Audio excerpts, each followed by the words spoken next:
Hi everybody, this is Jackie from Living Life with Jackie, and this is a special edition. It's a follow-up that I promised on a previous video about talking a little bit about kind of my previous health journey and what brought me to the point I'm at right now, and some other things.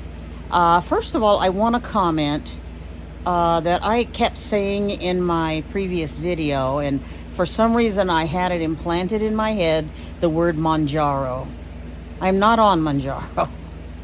I am on Wegovy. And the reason is the doctor at first told me he was going to put me on Manjaro, and it ended up, when I went to fill the prescription, it was Wegovy. And so he changed his mind. Well, it still wasn't the one I wanted to be on, but I understand his point that he's making. So we're going to work with this one for right now and see where it takes us. But anyway, so now back to what led me to the point I am with my health. I am about to turn 68 years old in about 2 weeks, a little over 2 weeks. And previously in my life, I have spent most of my life ultra morbidly obese. At times, I was well over 400 pounds at one point. I don't know exactly how far over 400 pounds I was because I refused to weigh at that time in my life. But this is why there's all of this skin here. And I have loose skin like this everywhere. Now, some of it, like I say, even facial. Now, some of this is genetic.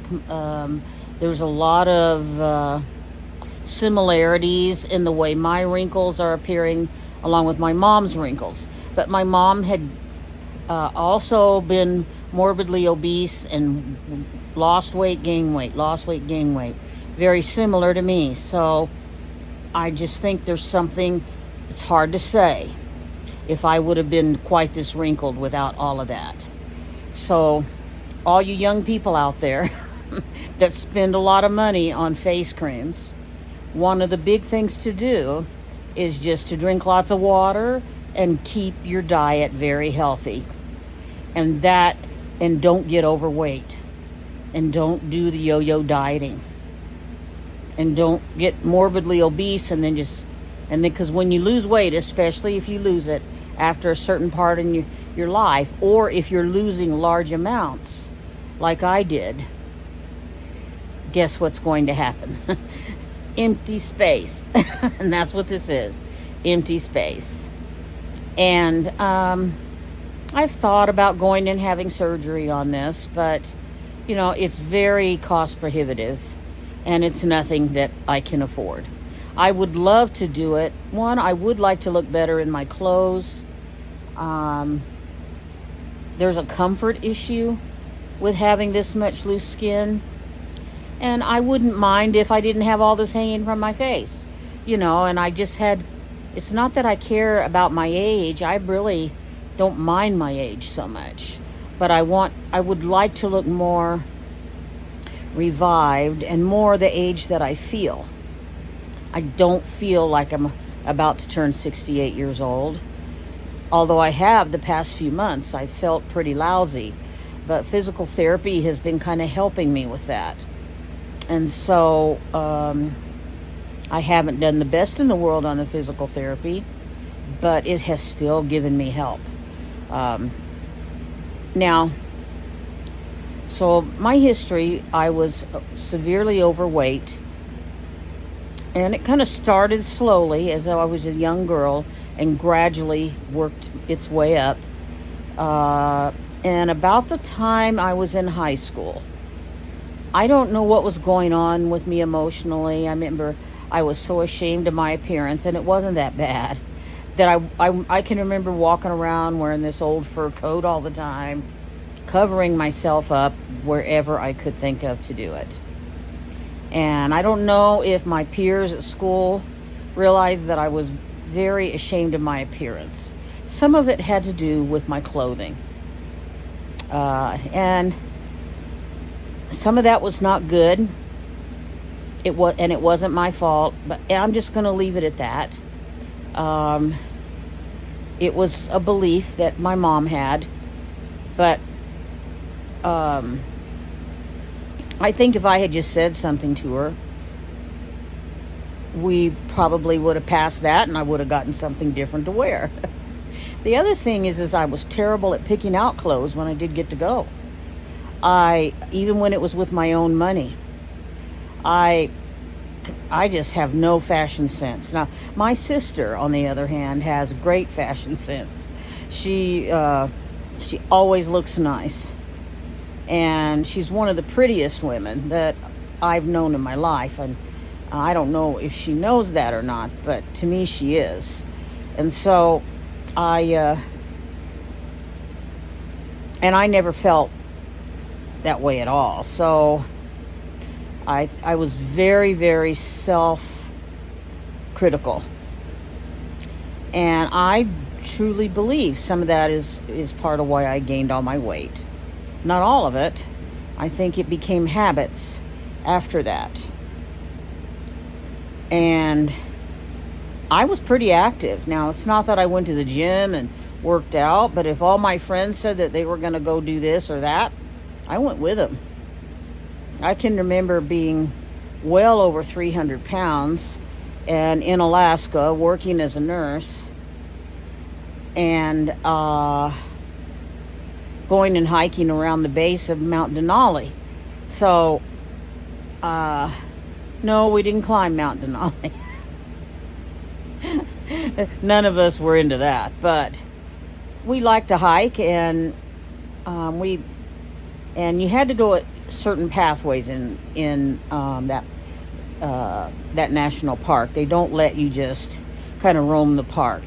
It's a preservation issue for them, and to protect the wildlife as well. But it's a land preservation, keeping the land wild as it is, so to speak. And so, anyway, and when I got up to my maximum of right around 400 pounds, I am not 100% sure. Now, I'd say around 1993, I had Roux-en-Y, gastric stapling with a stomach bypass surgery. And I lost weight, not as fast as other people did, but I lost weight at a good steady pace. I just didn't have as rapid a weight loss as other people that had the same surgery with the same surgeon. And also, the side effects, the symptoms, I didn't have as much of that as they did. But I can remember going to the store, and it was a Walmart or a Kmart one. I don't really remember when. And I was in there with some family, and I just picked out by chance this size 16 pair of jeans off of the shelf. Now, I hadn't seen what size of clothing I wore in I don't know how long. All my clothes were baggy as all get out. And I put on those jeans, and I about went into shock. That size 16 jeans fit perfectly. And I went out of the dressing room. My family was all out there. Look, I'm wearing a size 16 pair of jeans. I was just so excited. And you know, they were just like calm. They were smiling, and they were happy for me, but excitement wasn't what I would call it. But I was excited. You have Maverick's my puppy. I need you to stay down and off Mama right now, okay? Thank you. I gotta look like maybe I'll stay down or maybe I won't. He's a little Dachshund, and if you've ever dealt with Dachshunds, I never had, but they're one of the stubbornest dogs I have ever taken care of. But at the same time, he's one of the most loving dogs that I've ever had the privilege to be around. So, but you have to put up with all the shredding. He thinks furniture is the prime place that he needs to chew on. And I'm about to get a new chair. I don't have any choice. Now, he didn't do in the other chair. The chair just finally had enough. And so I was so excited. And that was probably in 1994, probably a good year after my surgery. So I did not just suddenly drop weight like other people did. Mine was kind of a slow drop in weight, but I felt so good. It was just amazing. Now, I was young. This is 2026, and I'm about to turn 68, and that was 1993. So I was a lot younger than I am now. Now, I had a marriage and a divorce in there, which led to some pretty bad bouts of depression. And during that depression, I just ate and ate and ate. And one thing that I learned about myself is that I never really solved the issues that caused me to gain the weight in the first place, because I never really identified it. I never identified any kind of issues, if I am being truthful with you. I just thought it was my body. But I learned from regaining that weight that there was much more going on than that. And so I still probably didn't resolve them, but I did come to a self-awareness about it. And once that awareness hit me, now no weight dropped off suddenly. I can remember telling my mom on the phone, yeah, I'm about as big as I ever was, which I wasn't. And this was probably about a year after that moment of awareness happened. So I just didn't follow through with it. I really wasn't quite sure what to do about it. I can remember I went at one point to see a mental health professional, and I got what I consider a weird diagnosis, and I learned later it was totally off base. And this happened to me through several mental health professionals. And I was very confused by the time all that was over with. And finally, I went to see one because, and this wasn't until probably 10 years ago. And I said, I don't know why I'm depressed all the time. And I told him about the different diagnoses I'd been given, and he just looked at me and said, the testing and everything, he said that according to the book, you know, that mental health, he says, doesn't even come out that way. I don't know where that came from. And anyway, there's a long story to that, but I don't think it's anything needed for today. And I said, and then I'm not always depressed. This is something that started with my divorce, and I just have not quite, it's like way over 10 years later, and I just haven't understood it. And he said, do you feel like you need an antidepressant? You know, usual questions. And so we decided to try for behavioral change. And believe it or not, just him working with me. And I couldn't use the one that was under my health program because I had to go through the health system that I worked for. And you couldn't even get an appointment with them.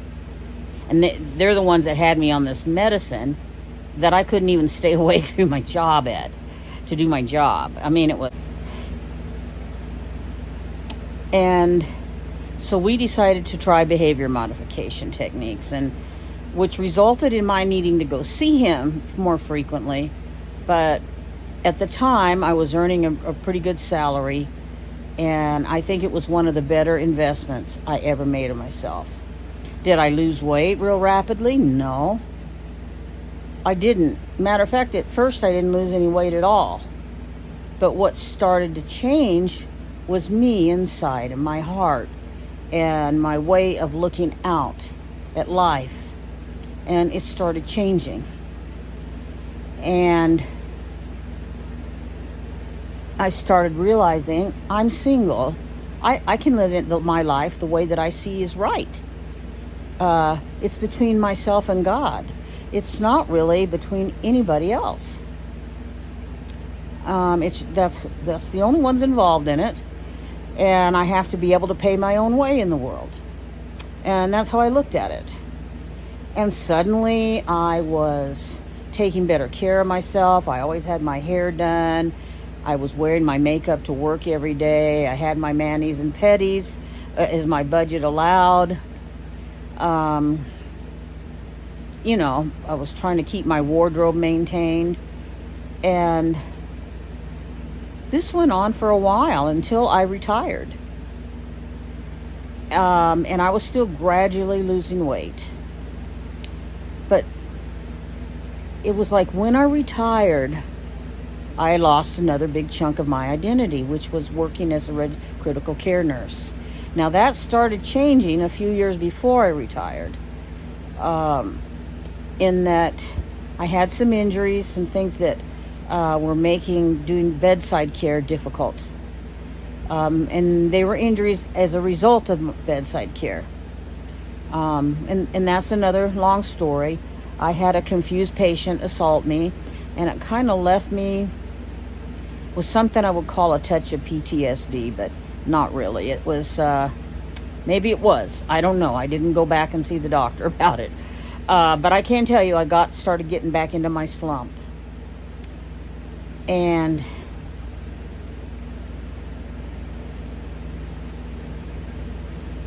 But I think I was so busy with work and things that it really didn't catch up with me until I actually retired.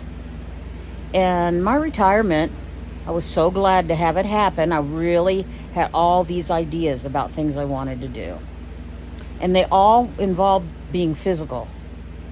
Because in the latter part of my 50s, I became really involved in hiking, the hiking community, long distance hiking, traveling, some of those things. And all of those, I don't know if you have done a lot of traveling in your life, but if you're going to, wherever you go and you want to get the most out of your dollar for that trip, you end up walking 5 miles a day is nothing.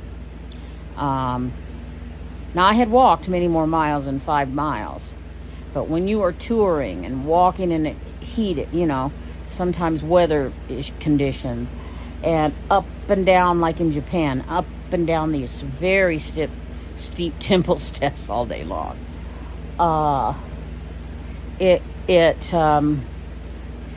It's physically exhausting to travel. It really is. I loved it though, and I would be doing it now. But when I retired, I got really down in the dumps. And when I get down in the dumps, I start spending money. And that's one of my big cues to the people around me that there's something wrong. And I recently did another bout of that.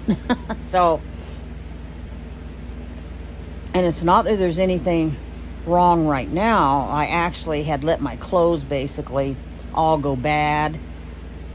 I had allowed things to happen around me to the point everything, I needed some things. And I think I have been down in the dumps. Now, not to the degree that I was after my divorce or anything like that, but I got down after my retirement. Things just did not go the way that I wanted them to go. Relationships weren't the same as I had in my mind anticipated they would be. But mainly the things I wanted to do, it just didn't go right. Some of it, the pandemic, just like it did the rest of the world, it really was the first huge thing that interfered with being able to do some of that. And it left me just kind of sitting around, and I spent a lot of money that I should never have spent, and got really financially in a hole. To the point my living situation, I'm very thankful for it, but it's not where I would have normally had planned to be right now. And I hate being a burden on anybody, them thinking that they need to worry about me. It's just unacceptable to me.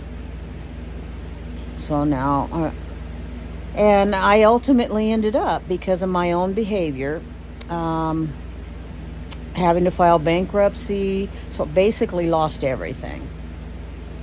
But in the losing of everything, it is helping me to recover. And in this process,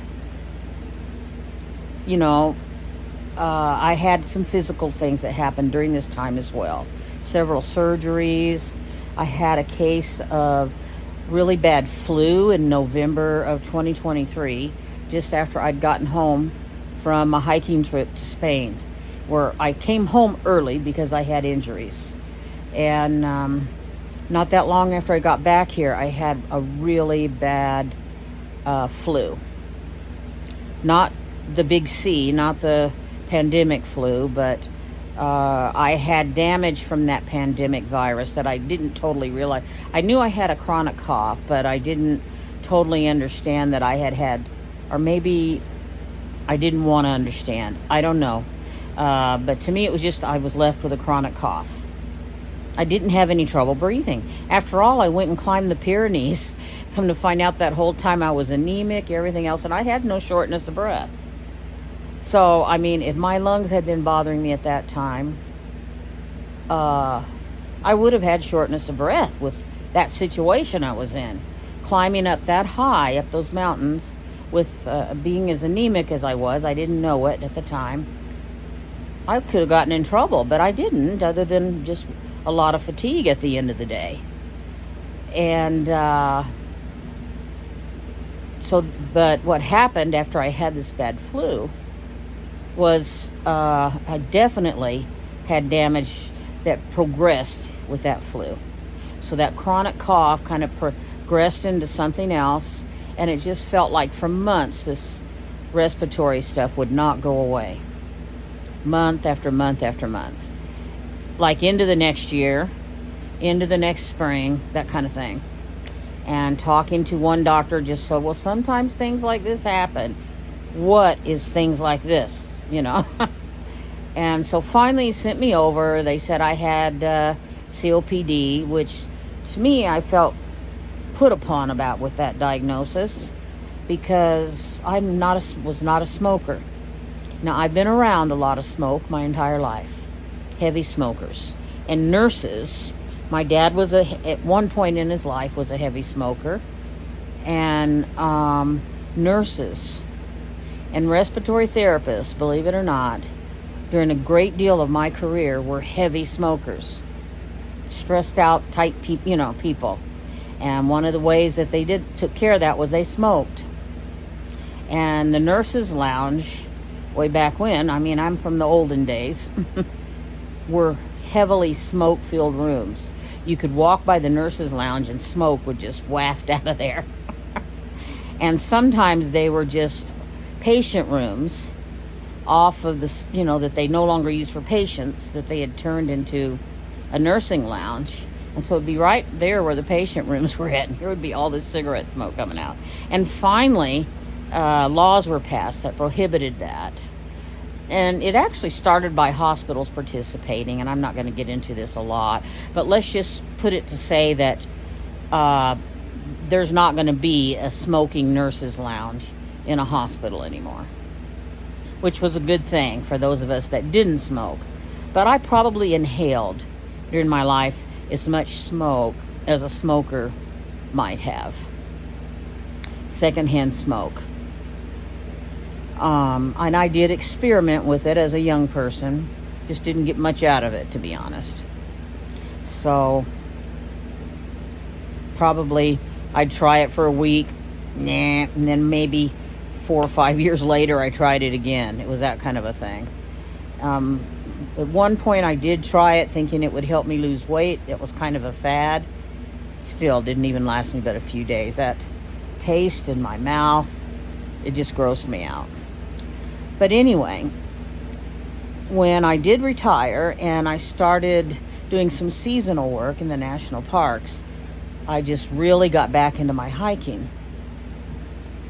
And I was a little bit afraid of the bears. I really was.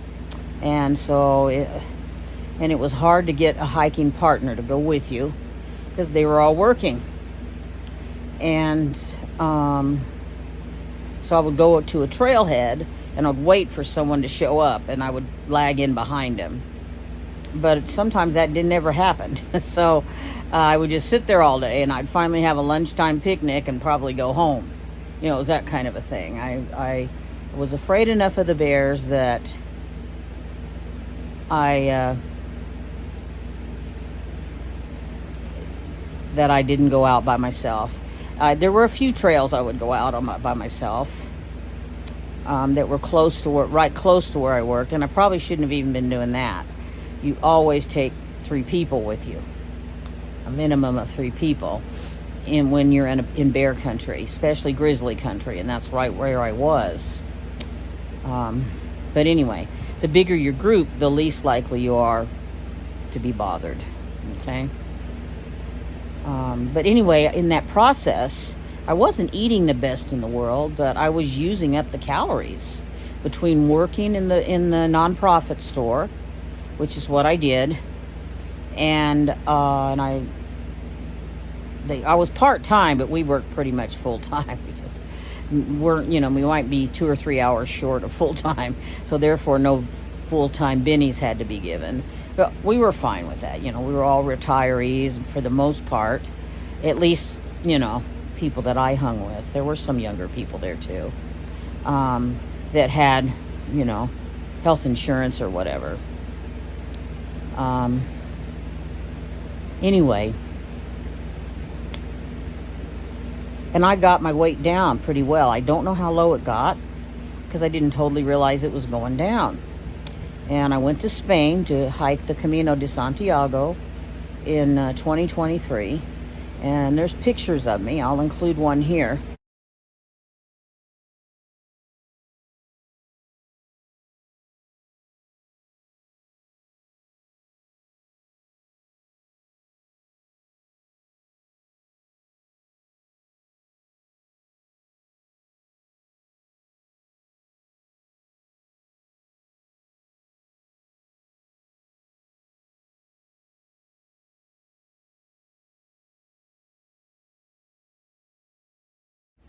And my clothes are all loose. And I truly did not realize how much weight I had lost while I was there. And when I came home, one of my nieces, her name is Casey, she said, "Whoa." And that's how I kind of thought, oh, I must have, because I really did never look at pictures of myself. And but now I've gained so much weight between not feeling well with the breathing issues, and since that time, that I've gained, and I know my weight still wasn't down to where it should be. I was still slightly chubby, because I'm only 5 foot tall, maybe 3/4 of an inch higher than that. So, and I might even be a little bit shorter than that now. When I graduated high school, I was 4'11" 3/4 inches. And somewhere right after high school, I got taller to where I was like 5 foot 3/4 inches. So I got 2 inches from somewhere. And I lost that to where I was a little bit less than 5 foot. And anyway, so, I was still overweight. But I had gained about 75 pounds that I knew of. And so here I am right now in a position, because my body is really uncomfortable. And it's like an all-over pain. Now my back hurts pretty bad sometimes. Like if I'm going around doing a chore around the apartment, anything, I make it about 5, maybe 10 minutes. Right now my backyard needs raked so badly that it's kind of pitiful. But I can't even make it through doing just a corner. And I've got to come back in. So it's a little bit discerning. And I am taking some physical therapy right now because of all the pain. The doctor says part of it is sciatica pain. And then, I've been told in the past that I have autoimmune by rheumatoid arthritis, and also some osteoarthritis and osteoporosis. So for me, I just kind of look at this as it's musculoskeletal issues, even though I know some of it's autoimmune related. So that's kind of how I look at it. And so I'm seeing a physical therapist. I think I have 2 more visits. I have another evaluation and 2 more visits, and then that's done. It's very expensive on Medicare to go to see physical therapy because of the copays. They send you several times a week, and in my case, it's $30 copay each visit, and you're going however many weeks there is in a month. 4, sometimes 5, but we just got done with a 5-week month, so, and then most of the time it's 4 weeks. So that means it's 60, 240 if it's a 4-week month, a month. And then my inhaler is $168 a month, and now that I'm on the GLP-1, that's another $50 a month. And then I take one other pill that is just like $10 a month. So I'm not going to be going to the therapist anymore. I'm gonna tell them no matter what their evaluation shows, that I need to stop for financial reasons. So, and I'm gonna go up to the gym. It's $45 a month, the senior rate, with full benefits of the gym. And I can sign up for water aerobics there, and I can do some muscle toning exercises that are recommended. I might even sign up, see how much it costs to get a coach when I first get there. But surely, it can't be any more than going to physical therapy, because I need to keep my muscles and everything, because that's a side effect of these GLP-1s. So, but I'm going to get at least the 75 pounds off. I don't know if my body will ever go down to what is considered my normal weight, which is like 95 pounds. Because of all this loose skin. When you have loose skin like that, fat pockets get in there, and you just can't hardly get rid of them unless you want to go pay for surgery. And I don't see that as being in my cards. So I'll have to put up with a certain amount of it. And I'm okay with that as long as I feel decent and I can get out and do some activities and move around. I'm not in this world right now to attract a man or have children or anything like that. That is a part of my life that is gone. That time has passed. And I'm in a new phase of my life, which is to serve God and serve my community and love my family and take good care of myself and live happily and abundantly. And that's how God intended for us to live. It's very biblical. That's what it says. And so that's what I want to do. I'll be moving into a more of an apartment. I'm living in a little room that's on the side of my brother and his wife's garage right now, which has been very, very great to have this. It was supposed to just be a place for me to have as a home base sort of and do my travels, but that's just not all worked out. So the van just was constantly breaking down. Bought it brand new. Anyway, that's a very long story, but I think I'm not a diabetic. I don't have any heart disease that I know of. I have some spots on one of my breasts, which I did have to have one of them, a lumpectomy for one. That's why they watch them so close. But so far they all seem to be calcifications. But they do check me very frequently, so which I have to go have that done again here soon. And I have some vision problems, but mainly it's musculoskeletal. And then I have some intestinal and stomach problems that are left from the weight loss surgery that I had in the past.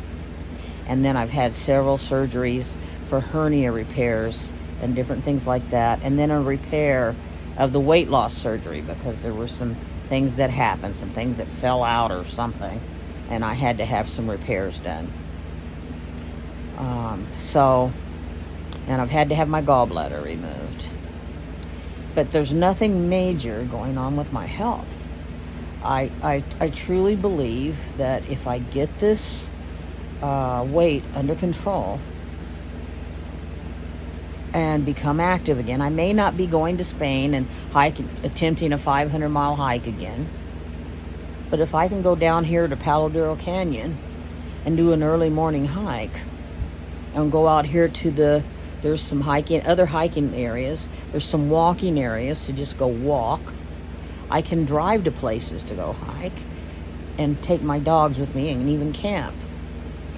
So there's some things that I can do that would let me do some of those things that I really enjoyed. Just not to the 500-mile, 2-month-long hiking expeditions. I'm ready to finally say, okay, that part of my life, just like having children, that has passed. And it's just, you just reinvent it as you go, right? You rewrite it so that if things aren't going the way you plan for them to go, you rewrite it. So I'm gaining my health back now. And this is where I'm headed. I will put a picture, as I said. Hopefully you saw that earlier in the video of what I looked like in 2023. And then if you look at my video with my before pictures, which is the GLP-1 video, I need to change the title of that so that people know that's the #1 video, and I'll episode 1 of that series is what I'll call it. Weight loss series episode #1, something like that. I'll put on all the weight loss videos, okay? And then this is just an extra. I do floss tube, which is an embroidery cross stitch thing here on YouTube. And when you do something but it's not really actually talking about your actual cross stitch projects, it's something else to do with your embroidery cross stitch, but it's something else, like you bought new things, or you're doing a trip and here's what you saw on the trip.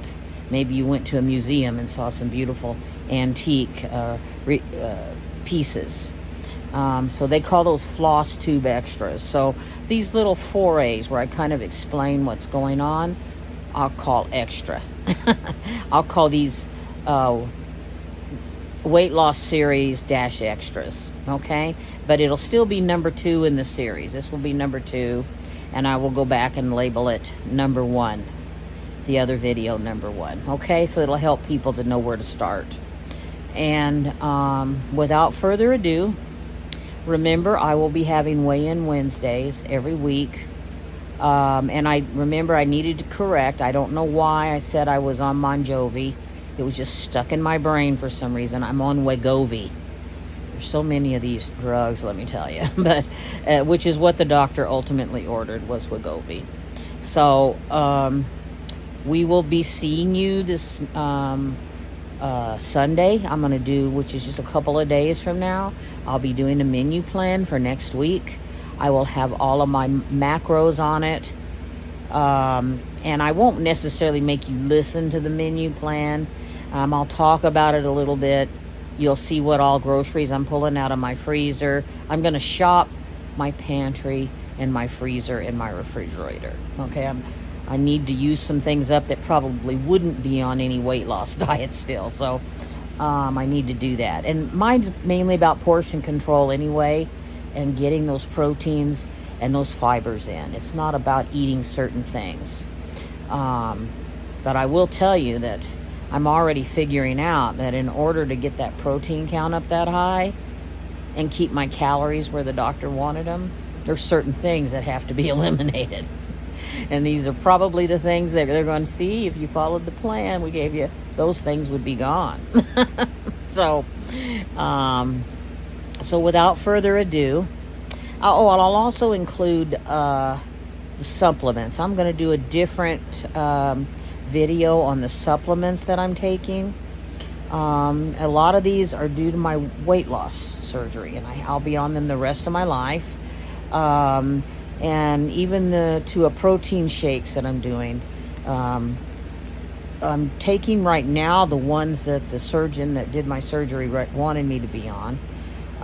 But I am also going to be looking at some others that maybe don't have some things that look a little bit like a chemical additive in the list.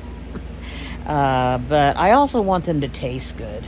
So, and some of the ingredients that are in them, like alcohol, sugars, I can't eat it. Which would be erythritol, and there's a couple of other alcohol sugars, I can't eat them. And even certain forms of dairy, I can't. If it's been cultured, like yogurts, I do okay with it.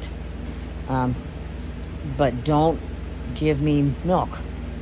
And I love it. I love a bowl of cereal. Right now, I just buy cereal and use it, Special K, and I use it as a crunch factor on top of my yogurt. I don't put it on the yogurt and leave it. I kind of measure out my Special K and put it in a thing right beside me, and then right before I take a bite, I drop it on the yogurt so that it stays crunchy, because that's what I'm using it for, is the crunchy factor you'd get from a granola. But I found that most granolas, at least that I have looked at so far, the benefit of protein for me was not enough because of the high calorie count. Even in the ones with no added sugar, the high calorie count, I did not get enough bang for my buck for that many calories. So I'm not going to be doing those for right now. And I even looked at just getting some walnuts or pecans, and I just didn't feel that the amount to keep the calories under control got me enough bang for my buck. So I'm not eating the nuts.